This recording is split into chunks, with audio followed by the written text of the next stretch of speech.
and do a presentation for us. And Wow.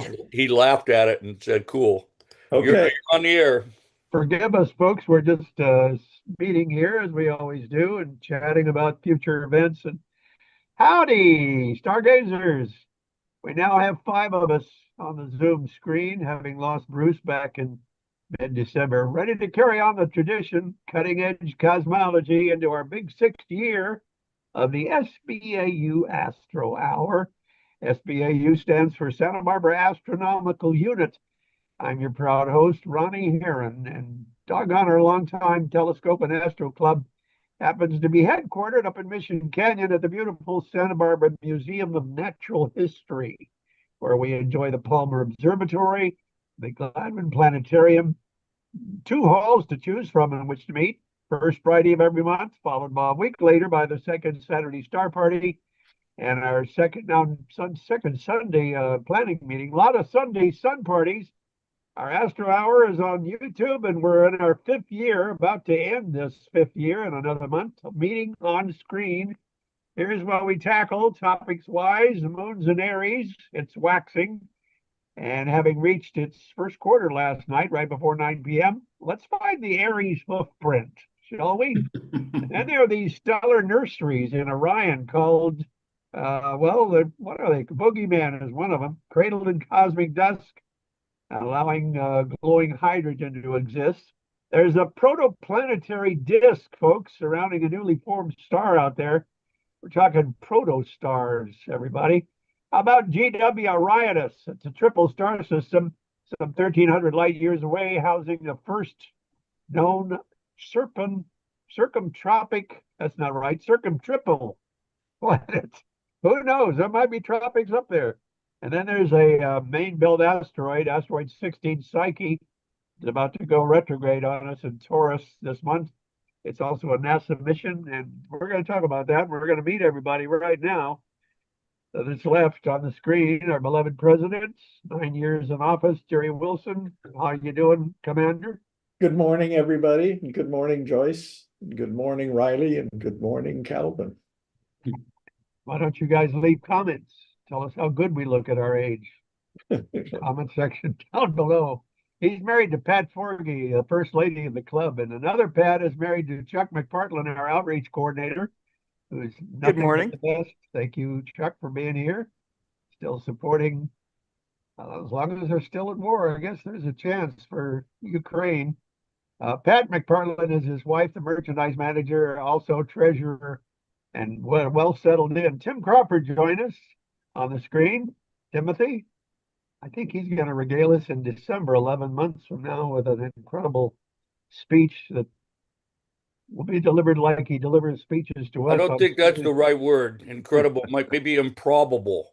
Well, listen, anytime you want to announce your topic, your title, would love to add it to our SBAU.org website. He's married to Karen, a longtime member and a regular on Sundays for sure, and Tuesday night. And doggone, look who's on board. Tom Whittemore, Holy our smoke. newsletter editor, Morning. former Westmont College professor, married to the beautiful Maureen. And between the five of us, we're carrying on. Unless Tom Totten wants to join us again. Won't hold my breath about that. But we do have our sillies that start every episode of the Astro Hour, little tunes that the president manages to dredge up from somewhere.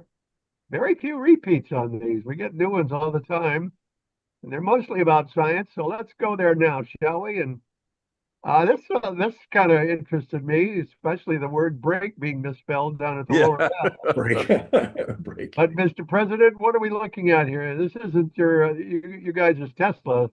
It's an Alfa Romeo. Oh, Oh, yeah, it is. Yeah, it is. So you're looking at how a colloquial person looks at the controls in a car and how a physicist looks at them technically correct. Everything's an accelerator. Everything there does an acceleration. A negative acceleration is a brake, of course, but it's Really? still an acceleration. Gas is an acceleration, and changing the direction of the vector of your car is an acceleration. Braking in space is de-accelerating or reverse accelerating. Never heard of that. Okay, I'll buy that. Give you $1.95 for that whole page. That's a great picture. Alfa Romeo, that's what, a British car. Now, this one might be a repeat. I can't Italian. remember. Okay, you want to guide us? It's a Polaris missile, obviously landing in the barbecue guy's backyard. Yeah. Now let's not overreact, Agnes. For one thing, it was only a dud. Wow. Polaris. What was the Polaris program? Did they launch astronauts? That was 1950, 1960. Yeah. Well, that That's was great. submarine launch ballistic missiles. Right. And they didn't have fins. That I thought that was it. I guessed at that one. okay. You might want to enlarge. There we go. What do we have? A reporter talking to a scientist. You want to guide us through this, Chuck? Yeah. Just somebody interviewing a scientist saying, Professor Schmidt, I understand you've invented an anti-gravity machine. And he says, yep. And the machine says, oh boy, I despise gravity. Yeah. Okay. I guess so. All right, this has got to be the president again, because you want to guide us through this incredible maze of This graphs. is my experience seeing the Northern Lights. Oh, This is duration of the observation. And this is visible glow on the horizon, color only visible in photos. Farther up here is sheets and pillars of light, colors faintly visible. Oh, wow, it's getting really bright now. Spectacular ribbons of color spanning the sky and illuminating the landscape. These are what you see in photos. Mhm. And that consists of 5 or 10 minutes Yeah. out of an entire evening. Aurora tip for the observer. If you get good views of the aurora, keep watching the sky. You might suddenly get great ones. Mm. are we seeing it here at all? What's that? Can we see any of the aurora here? Yeah. On occasion. Yeah. I looked last week, but I didn't see anything. Did you, Chuck? I didn't look last week, but back in 2001, there was a big coronal mass ejection, and there Okay. was a huge auroral display from Kachuma looking north. Wow. Well, on the local neighborhood social media platform next door, somebody put a picture of the purple luster in the northern night sky from Carpinteria and asking what it was, and nobody Yeah. seemed to know. Oh, that's an aurora. Yeah. It was purple. I thought We they're had- not all green. I They're don't know just if that qualifies as a UFO, but Years ago, we had a star party and some Canadians were visiting, and they were looking over the northern Camino Cielo, and they said there was a faint glow up there, very, very faint, and they were pointing it out to us and saying, "I think that's an aurora." huh. And Chuck came over and said, looked at it, and he said, "Yeah, I guess it is." But boy, they spotted it. I sure couldn't. Yeah, it We're looks not just used like to a faint grayish glow to your eyes sometimes. That's even pretty intense. But if you take a photograph, you'll see the pink or the Oh, green. okay. but this is happening because of stuff going on the sun, not global warming, not making that happen. It's magnetics. Oh, Yeah. it's flares of the sun or whatever. Now, somebody, I guess, Mr. President, is this an interstellar movie scene with Matthew McConaughey on that other planet? This is an astronaut that is in trouble because he's apparently on a planet that's all water and it's not that big. Because he threw the bottle out here and now it's coming around Oh, from the other side. Oh, I- I see. Okay. I didn't get that. Yeah, I it's good. didn't get that. Hoping somebody will find the bottle. Yeah, good luck. And then in the does it happen to be one of Saturn's moons? That's I why. don't That's know. what I Liquid think they're water out alluding there. to. Say again, everybody, Jerry? No, I didn't say anything. Oh, okay. It wouldn't be a liquid surface water anywhere out there. Yeah. Okay. Oh, this one I love. You want to interpret this, Mr. Crawford? Sure. My project's ready for grading, Mr. Big Nose. Hey, I'm talking to you, Squid Brain. And he's got he's expecting the teacher to turn around and give him crap. Of course, that's gonna probably fall away from that though. Yeah. I remember this cartoon when I was in Tucson, the early 80s. Oh, Remember this? really? Huh. Oh yeah, Tucson, a really good newspaper that came in the morning, and they had Gary Larson's every morning, and I just Uh-huh. look forward to every morning. Far side, huh? Yeah, far side. The first Gary Larson one that I ever saw when it first came out, Mhm. I thought this is too corny to be true, but it showed a window where they were it was exchanging meters, feet for meters, exchanging feet for meters. And there was a guy that had an armful of cut off human feet, and he's standing in line. Oh no. Yeah. Another one of my favorites, Jerry, was again, this was when I was in Tucson. So it's the 80s. And there was a sign at a front yard, and it said, "Beware of Doug." And there's a creepy looking guy walking around inside the fence. Well, Doug is also our name for Uranus, the planet. Okay, Hey, here's a presentation with bar graph to a committee. He goes, by lowering the planned satellite orbit, we can reduce the size of the launch vehicle required. So he's covering all the good points. We can Okay. reduce costs further by eliminating the satellite entirely in favor of an aerial platform. Some equipment could be moved to a ground-based facility, reducing required aircraft time. Additional savings could be, and here he says, his motivation is, I'm trying to get NASA to build a shed in my Yeah, backyard. in my backyard.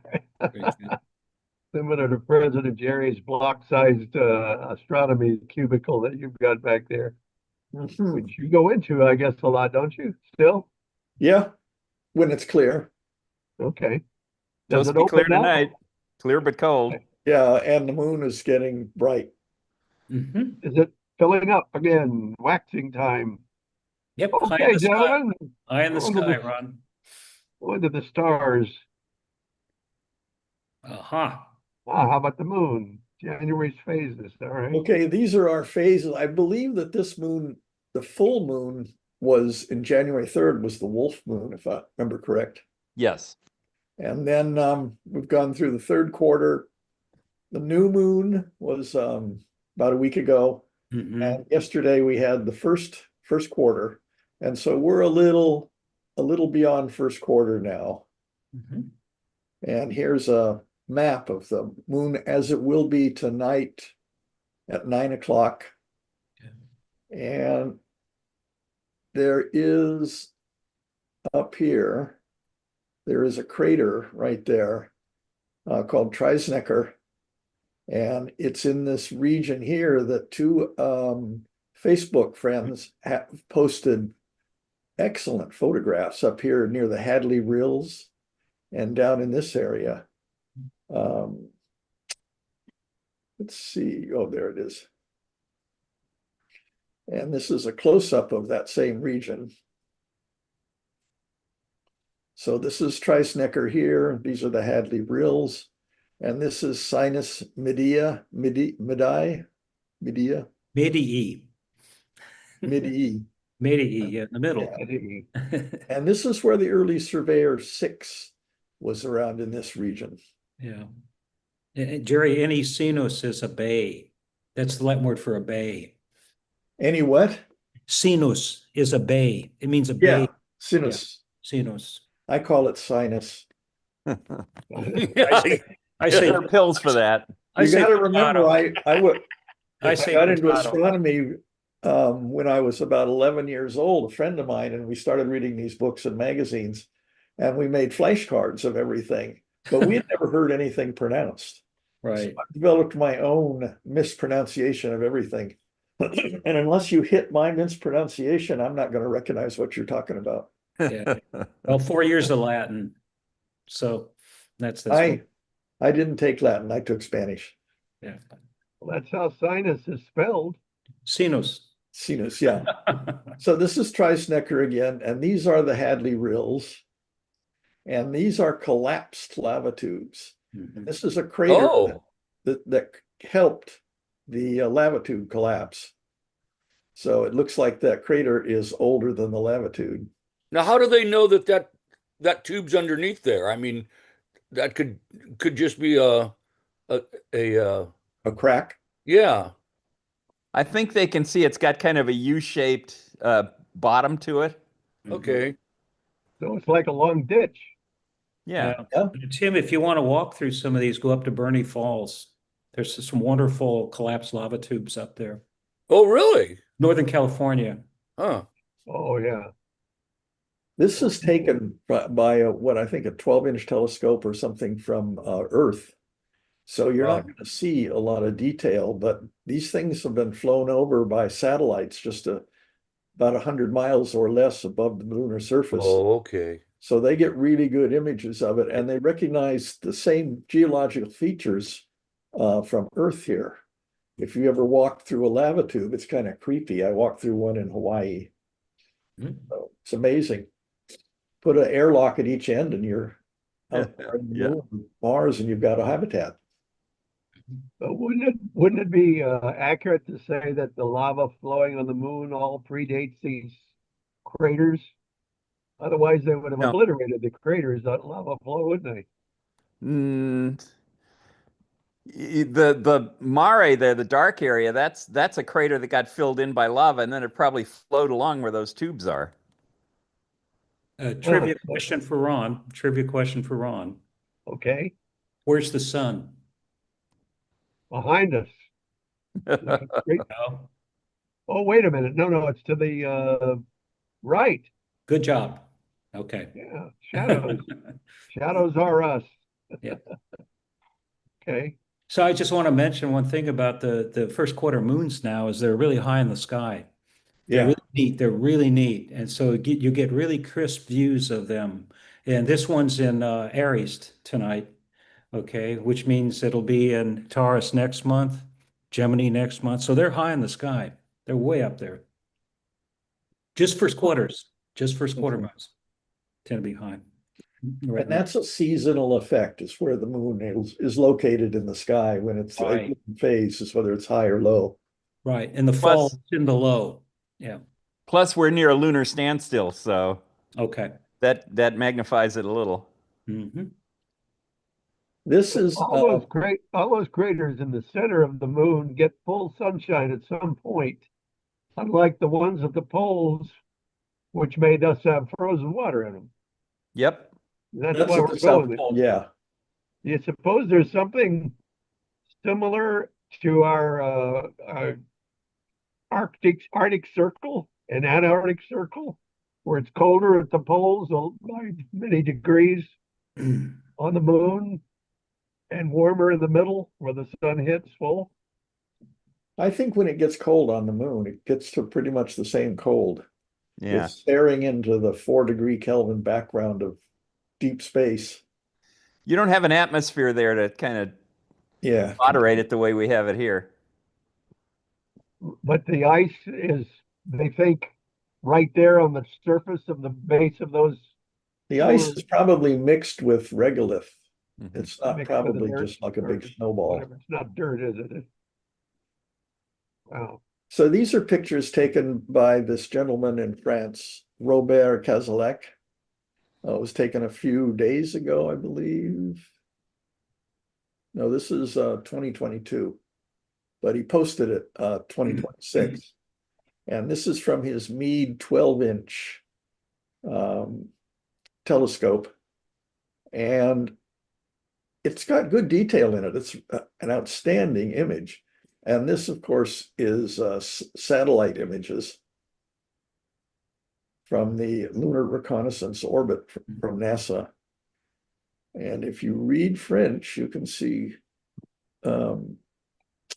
what he's talking about here. But this is in that same region. The Trisnecker is up above this.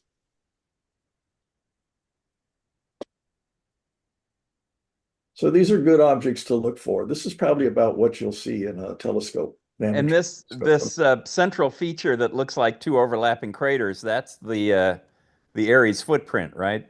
Yes. Yeah, okay. You know what it reminds me of? One of those puzzles where it shows two versions, but there's only one little difference or 5 little things you got to find there. Oh, But it's a game they do, pictures.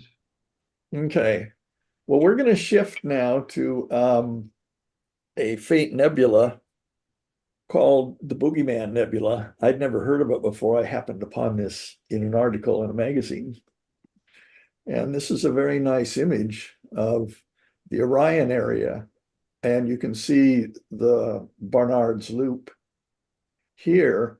And this little thing down here is the dark nebula called the Boogeyman Nebula. It's not real prominent, and it's very difficult to see this loop visually in a telescope, in my opinion.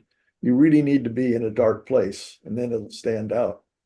The usual stuff we look at is the belt of Orion here with the Horsehead Nebula down here, the Flame Nebula, I think that's it there.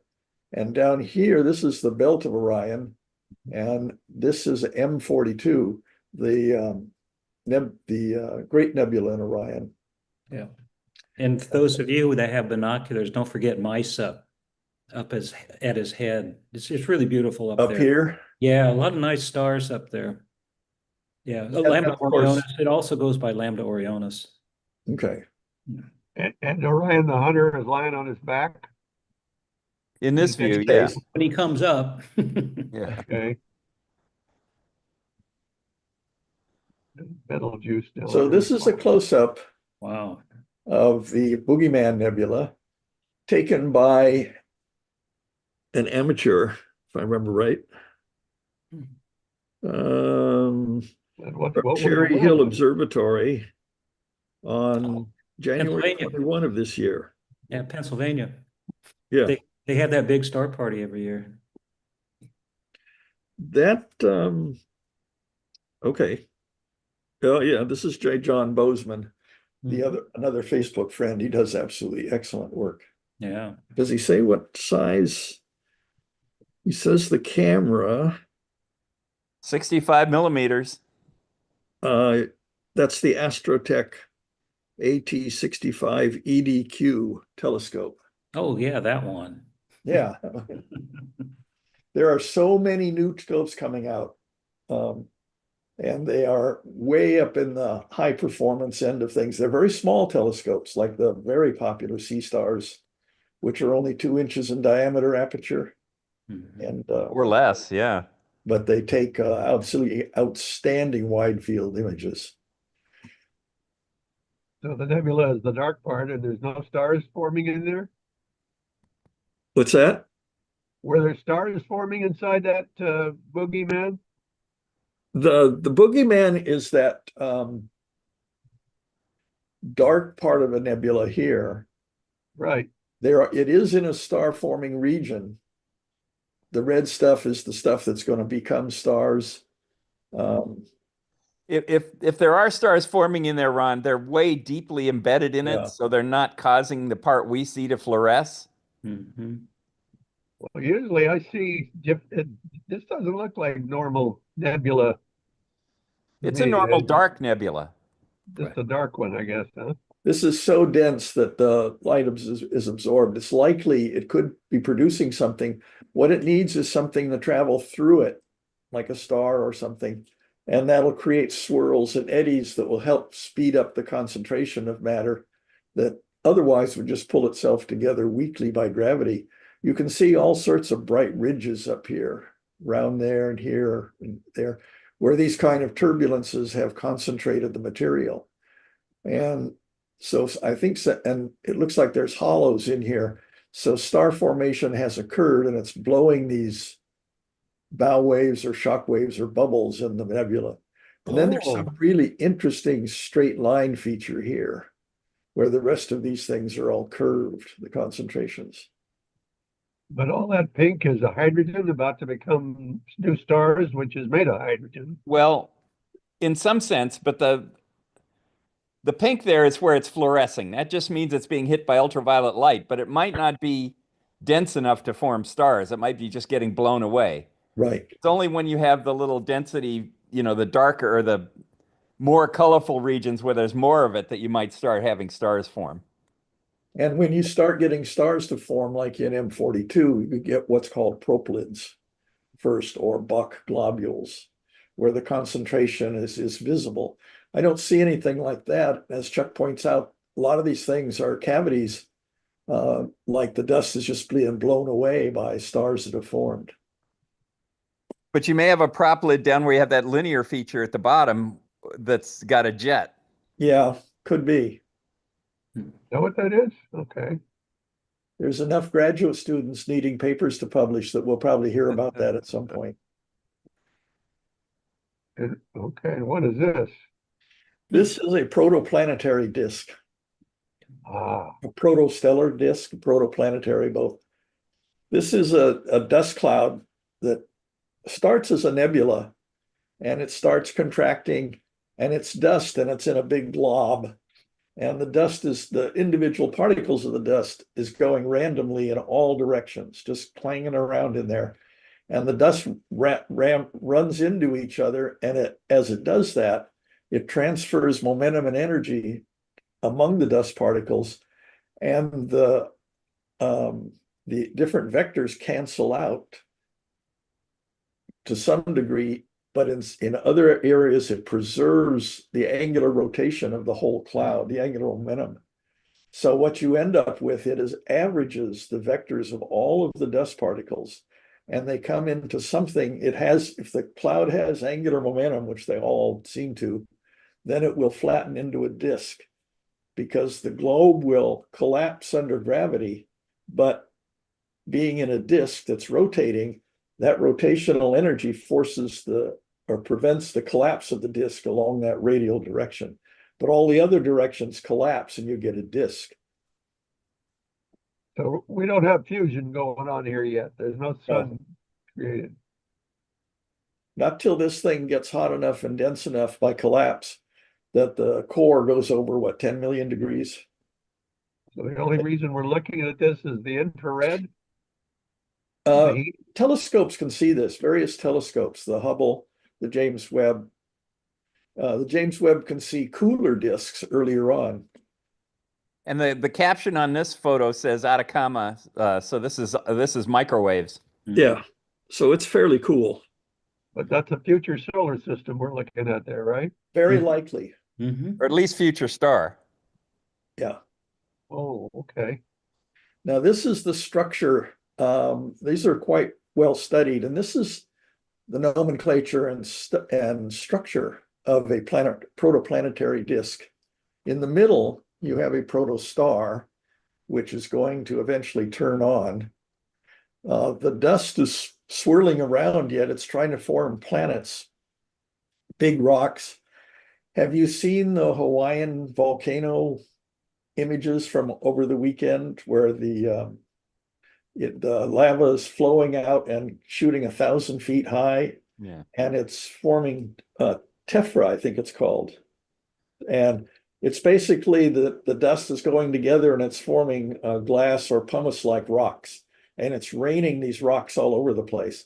So it's like a hailstorm of hardened lava. And they're closing all of the observation things around it because of the people are getting bombarded with these rocks.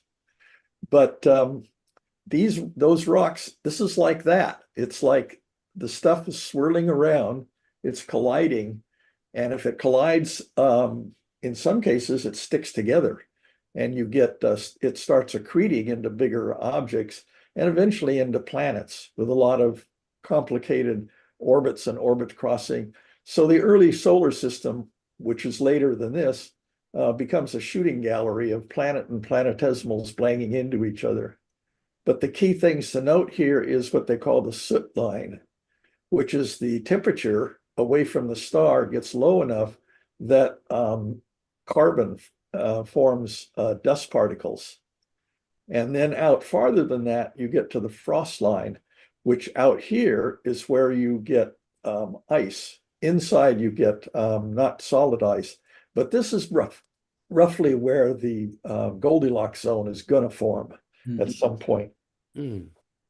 The red The red. between the soot line and the frost line. Good golly. And frost means water, ammonia, and methane. Methane. Well, what's that water do in the inner circles? Just stay as gas? Stays as molecules. Steam like a lot of steam. Or it gets incorporated into minerals. Yeah. Okay. What are the two things that look like solid bodies in there rotating around? Is that just to give it the illusion? That's the star, the protostar image there is blown out, so that's just like Oh, a gap where the heat of the star is driving most everything away from it. Oh, The okay. protostar. Okay. Think Jerry's going to fix that, Tim. Oh, okay. You suppose there's a major reason why things start spinning and everything's got to be spinning? It's called That's the because there's Coriolis. if you have a bunch of random motions, Oh. you'll end up with some net angular momentum. yeah. Unless all of the cloud came to a complete stop, which is statistically very unlikely. And then it would collapse, obviously. Okay, can you see the core now? Yeah, Yes, yeah, it's a yes. lot better, Jerry. Thanks. Okay, Thanks, Jerry. you're welcome. And the word is There's a, protoplanetary. Okay. there's a dynamic to the protoplanetary's disks with the early sun out here. It's shooting stuff out, coronal mass ejections. You get the atomic and molecular lines, because these have been looked at, they're big, and you can look at them with spectroscopy, and you can see atomic and molecular lines out to about here. You can see dust and molecular lines out here. And you can get these dust continuum molecular rotational lines. So these are rotational gust grains. And then there's the outer disk, which is going to form into planets. This is on the order, let's see, 1 AU. This is about where the Earth would be in this, if this were the proto-Earth, proto-solar system. What does Oops. radial mixing mean? That's what? The It word, means that material is swirling around and moving out and moving in and moving out and moving in. okay. Do you suppose there's something in there that says that the gas giants are always going to be on the outer and the Rockies are going to be on the inner? That's where That's they a, would tend to form. yeah, That may not be where they end up. that's a good question, though. Yeah. Hmm. Oops. Okay, this is a real example caught in the wild with a wildlife camera. Propelid in the M42, the Great Nebula in Orion. And that's exactly what we see here. Oh, They look like islands looking down from an airplane. yeah. Okay, so that thinks that's the last thing I've got. So Were those protoplanetary we just saw? Is that what that last? yeah, Yeah. Propelid. Well, there's a lot of planetary cellular or what stellar systems Yeah. being created out there. They're not all finished stars. Now here's what we were just looking at in Orion. This is the dynamics of a propelid. There is a protoplanetary disk. Yeah, we can't see it yet. You got to share. Oh, sorry. There Okay, we go. Yeah. there's a protoplanetary disk. There's the protostar down there, which is getting stuff falling in, and they can't all make it to the star, so they're shooting out in a jet. And this is it's in an environment where there's a strong stellar wind. It's producing a bow shock around the propelid, and that's giving it this teardrop shape. And it has this gas bubble around it, which will in time, I believe, become its Oort cloud, or just speculating. Okay. Well, where's that stellar wind coming from? It's From coming, bright hot stars right. off to the right. Big giants to the right. Okay. Yeah. Amazing. So you can see that same shape here. Yeah. Go off to the right. Yeah, that's And where are the we- bright stars are. So And are we in a nebula here? That's the That's- Orion Nebula. this is the background gas and dust. Something created some lumpiness, and then the lump collapsed into a protoplanetary disk. And that you can see at this stage is a propelid. teardrop shaped by the streamline from its environment. Now this one, lots of pretty pictures in this topic. This shows the evolution of proplyds, the believed to be. Class 1 over here, flat, class 2. This is younger, new ones, 0.2 at 200,000 to 500,000 years, 500,000 to 1 mega year here. Then it goes on from 1 mega year to 2 mega years in this area over here. So you're getting structure now with more, well, they all have dark lanes in it. So that's where things are congealed, and it looks like there's probably going to be big planets in these areas. That's where the dust is being swept up. And this is a picture of 20. I think this was taken by Hubble, or it's a collection of different telescope things. Protoplanetary system. Wow. It doesn't state the instrument. It says it's from D sharp, which is probably a bunch of different ones. Yeah, that's an antenna or a umbrella contract. But you can see some really well-developed protoplanetary disks. You can see these things here, which probably has, this region is missing dust and stuff. So there's either a big planet in there, or there's something like a lump. Here's a bright spot on the disk, maybe something that's about to form a planet. Yeah, those are fantastic. Yeah. So some of these pictures show fusion going on. The sun's already. No, well, none of that's happened yet. Probably not, because Okay. once it ignites, it starts blowing away the gas and dust. Yeah. Okay, now there's one in particular that I advertised we were going to talk about a couple of weeks ago, and this is a protoplanetary disk that is generated around a triplet star, and it has 2 protoplanetary disks around it that are each at different angles, and it's called GW Orionis, and it's located right here.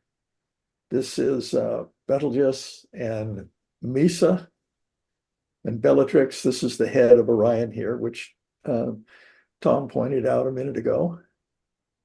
So, and it's a variable star.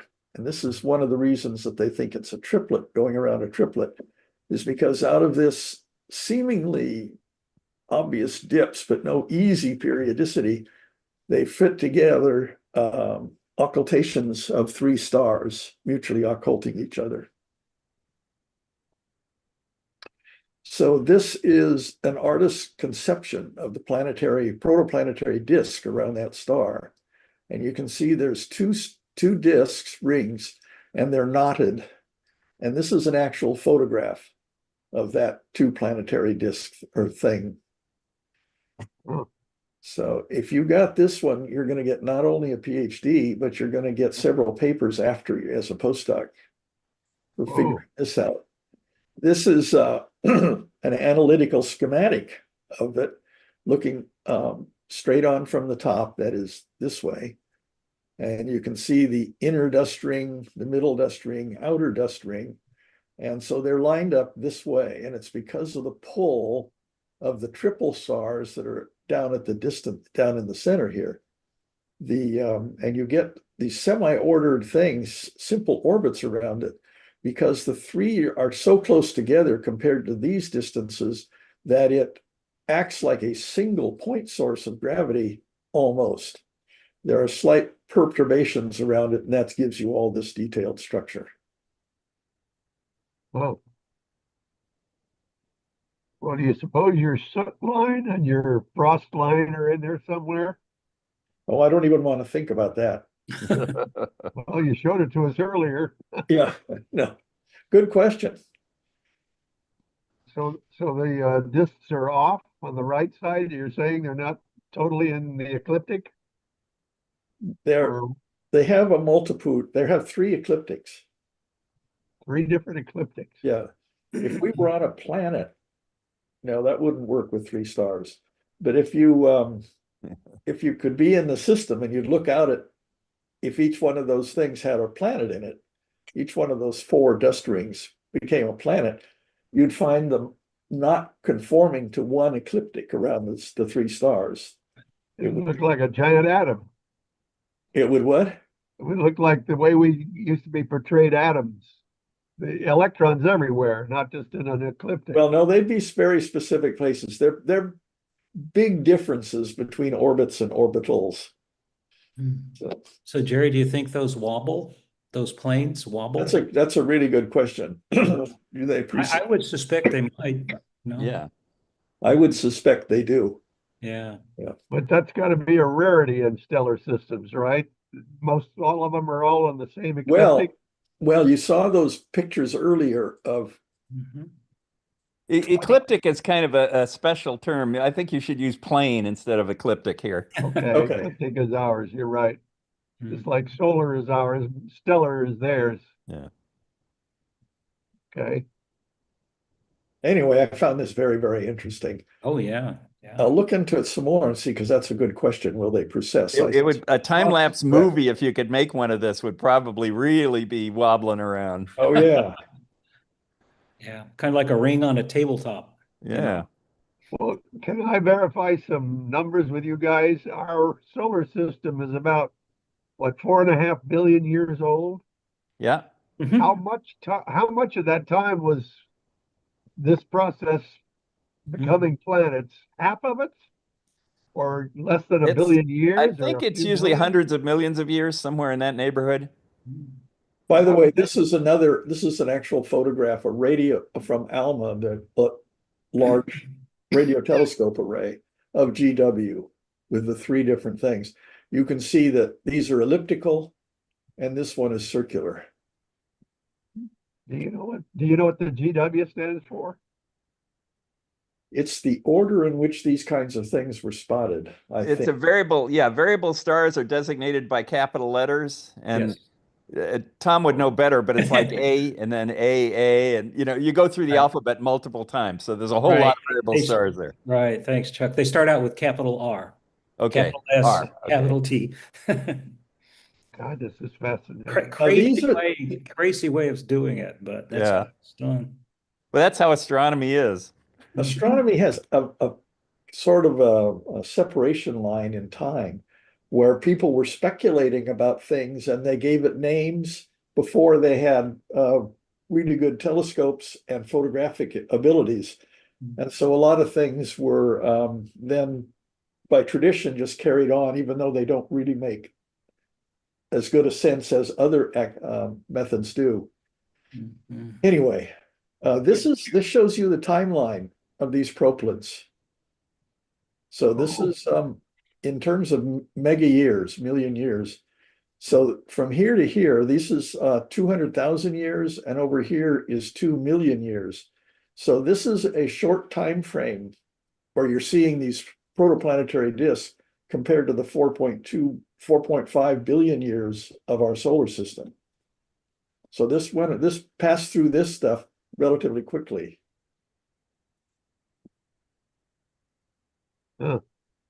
That there, right on that picture there, what you were calling an ellipse, the inner orange ring being a kind of an ellipse. Yeah, this one. From a different aspect, that maybe that's circular. Maybe if It's circular but tilted from our point of view. Yeah. Right. That's So, right. That's so right. it's just elliptical because of the aspect that we're Yes, looking. that's right. Yeah. Angle. Okay, sorry, that's No, exactly. good point, Tim. No, that's dead on, Tim. You got the gist of it. But that's not a fully fusing star in the middle. Not yet. So we're seeing everything just from heat, from Okay, now I know that we don't have big fans for this type of graphic. This Yeah, one's actually we're not better than really- most of the ones. But Yeah. this is so simple. Yeah. There's Aldebaran there, and there's half a degree. So this is 1 degree from Aldebaran. So we don't have any of the rest of the confusing stuff with words floating in space. Yeah. So this is the path of an asteroid called Psyche. Mhm. It's what is today? 26? 26? 26, we're right there. So anyway, Oh, go ahead, Jerry. no, go ahead. Well, I was just going to say this is a target for the Psyche mission. Yeah. And there's occultation campaigns to observe this asteroid, and there's an occultation coming up. And when Jerry gets to a good point, let me know, and I'll put up a graphic of where that's going to be. Well, now is the time. Okay. Let me share here. I think you'll have to stop sharing and let me share. Jerry? The Zoom meeting is not responding. I've locked myself out, so I'm going to have to shut my machine on and check back in. Okay. Well, See you now, soon. are we looking at the edge of the asteroid belt where they all turn like that, and it just happens to be going around now heading the other direction? Or That's a combination of the asteroid's motion plus our motion. Plus ours, yeah. Yeah. Speaking of ours again, I still see Jupiter going up into the belly button of Gemini. It's still doing it. Yeah, it hasn't popped out yet towards Cancer. So Well, now, Chuck, if they were to tell us that Psyche was about to occult something, would you know? Would they tell? Well, that's what I just said. There's going to be an occultation coming up, and I have a map of where it's going to happen. It's okay. passing over Santa Barbara, as it turns out, kind of on the edge, and I'm going to try to observe it. From the backyard? From your front yard? I'll have to, yeah, it's from my Nice. home. I can do it. Nice. It also covers, it's the central line of the path is a little bit offshore. Okay. So I don't have much choice of moving closer to the center. Here we go. So Okay. We So lost there's the the path. president. Oh, Where's the yeah. president? The Where is president that? is having to Wow. sign in again. So there's Okay. the path. Yeah. Those purple lines, normally there's a blue line, which is the edge of the shadow, and then a red line that is the 1 sigma error. And so it looks like a very tightly constrained orbit. You know, they've been watching this asteroid because they have the mission going out to it. Looks like it But- goes right over Tucson, huh, Chuck? Yeah, and there's a couple of people observing there, and there's a guy in Pasadena or Glendora that's observing it, and then there's me, which is that leftmost Okay. telescope. That's Chuck. And there'll probably be more people signing up. This is happening on, when is this happening? March 16th, March 15th, our time. Okay. So it's coming up in March. And they give various indications of what the probability that you'll get it are, and they have a rank from 0 to 100. And this is rank 100. So it means they have high confidence in the asteroid's position. But there's another measure from Gaia called RUI, which is residual errors in the position of the star that's going to be occulted, and it has high RUWE, high RUI. So that means that it might not be a good prediction. So it may happen, it may not happen, but it looks like they're fairly confident from these error bars. Wow. So I'm going to try it. There'll probably be a lot more people signing up because it's in support of this Psyche mission that's going out to this asteroid. I like your site name. Oh, yeah. Asta Nebula. Yeah, what do you know? That's pretty cool. Although Isn't it- I'm not at Asta Nebula, which is my home, because it says altitude 384 meters. So that happens to be up on the mountain. Yeah. Oh, Yeah. yeah. So I'll have to change that to my Mac Puzzle Mobile. Pretty Is good. there a The reason they're interested in this asteroid is, by some measures, it looks like it's mostly metal. It's an M-type asteroid, and so they think it's the core of a protoplanet that got the crust blasted off in impacts. Wow. So this is the one that you see all the hyped up media saying, "Oh, it could be, solid gold or platinum or this and that." It's the trillions of dollar asteroid. Yeah. But more recent spectral images have kind of brought that into doubt. So Yeah. So technically, Chuck, that green line is an eensy-weensy shadow. well, that's the center line of a shadow that the Okay. diameter of the shadow That has a is, breadth of the blue and the red. yeah, that would be the diameter of the shadow, which is slightly larger, I think, than the diameter of the asteroid at this point. Wow. Yeah, the shadow width is 255 kilometers, and the diameter of the asteroid is 248.7 plus or minus 14 kilometers.